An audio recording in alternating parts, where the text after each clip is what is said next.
Good morning. This module is all about offering live lessons, workshops, and office hours during remote learning this fall. In the Remote Learning Guide for Parents that was released last month, we said that live meetings would be scheduled by teachers regularly on a weekly basis.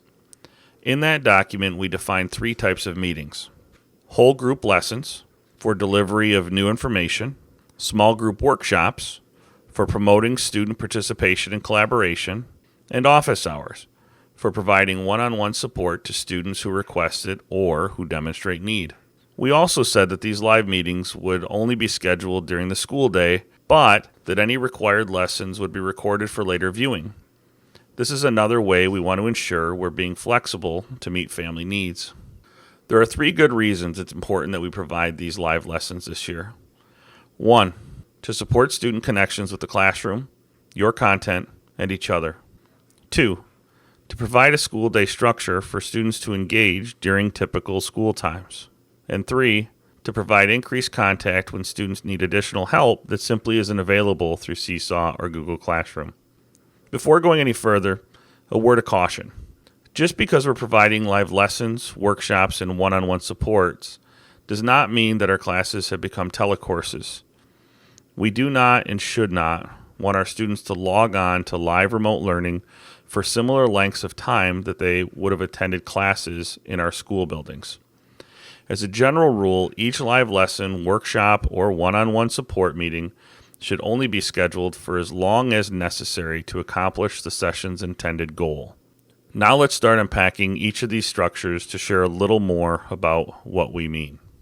A live lesson can take several forms. To name just a few examples, a live lesson could be a 15-minute morning whole class Zoom meeting to launch a new unit of instruction. Or a live lesson could be a 45-minute demonstration streamed via Google Meet from a school science lab. A live lesson could also be a 10-minute slide presentation on a new concept that students haven't learned before. Or 20 minutes of a teacher modeling a new math problem-solving method. This is not an exhausted list. My goal in providing a variety of examples is simply to demonstrate that our aim should not be to replicate our in-class schedule in live lessons. Rather, our aim should be to use these tools to keep students connected through small periods of engagement. The amount of time that we keep our students logged in online is not as important as whether or not they are engaging in classwork and demonstrating growth through their work. Some of the expectations that we have for live lessons include: 1, regularly scheduled live lessons each week to keep students engaged. Consider the structures that students will need to move their learning forward each day. For example, a morning lesson launch may be just what a student needs to get herself logged in and ready to learn for the remainder of the day. Or a regularly scheduled workshop may help a family motivate their child to work in preparation for the meeting. 2, as said previously, live lessons should only be as long as absolutely necessary to accomplish their intended goal. 3, live lessons should be followed up by some form of self-paced application, practice, or assignment. When teaching remotely, we want live lessons to stand as the connection to the resources, activities, and assignments that students will complete to engage them in their learning. While in live lessons, teachers should encourage the use of Zoom or Google Meet chat features or other collaborative tools, such as working together in a Google Doc to foster active listening during each lesson. In order to align with what has been previously communicated to parents and in keeping with our goal of flexibility for families whose children cannot log in during the school day, if a lesson is required, it will be important to either record what was taught or to provide an alternative way for students to learn that same content. A live workshop is different from a lesson in that it is provided only to a subset of the students in the class or course, and the goal of the workshop is different from the goal of a lesson.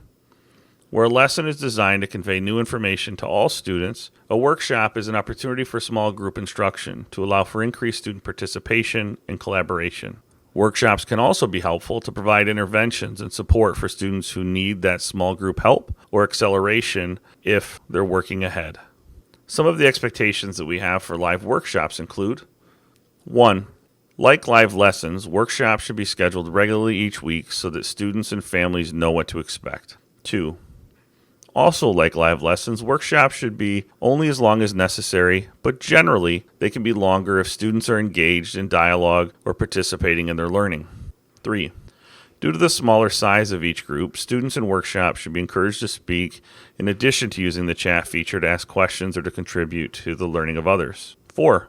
Again, if a workshop is required, it'll be important for you to provide students an alternative.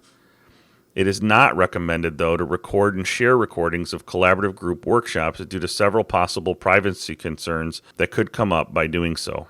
In addition to providing whole group and small group meetings with multiple students at a time, it'll also be important this fall for each teacher to provide a calendar of available office hours when students or families can schedule time to meet one-on-one. This time should be intended to provide students with more individualized support and will be ideal time for you to reach out to students or families who are struggling or not engaging in classwork during times when office hours aren't scheduled by anyone else. Some of the expectations that we have for office hours include 1. Aligning your office hours with the office hours of other teachers in your building. School leaders are currently working on schedules that will help prevent overlap. 2. Office hours are a good opportunity for checking in with families and students who are disengaged in order to log two-way communication. Keep in mind, these logs are one of the ways we track attendance this year. 3. Office hours should be focused on student support, intervention, or acceleration of the content. 4. Students and families should have easy access to your calendar of open office hours and understand how to schedule time to meet with you. When it comes to completing two-way communication logs and scheduling live lesson, workshops, and office hours, it'll be important for you to work with your school team. Building principals are currently working on schedules to account for multiple classes, special areas, etc., to make sure that live meetings can coordinate with other meetings within the confines of a typical school day. I anticipate you will learn more about the coordination of these schedules on the Building PD Day scheduled August 26th. When it comes to which platform a teacher decides to use for hosting live meetings, you have two options, each presenting its own benefits and costs. Google Meet is ideal since it is embedded in Google Classroom and students have their own Google accounts already. It does lack bells and whistles, though, which is understandable.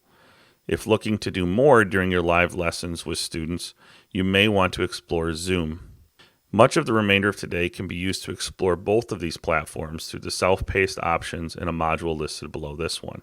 Regardless of the platform that you choose, remember that a primary purpose of providing live learning while we are remote is to ensure that students stay connected. Not all meetings should be strictly business. Embrace students who are able to log on by providing opportunities for them to share, reflect, and relate with their learning and each other.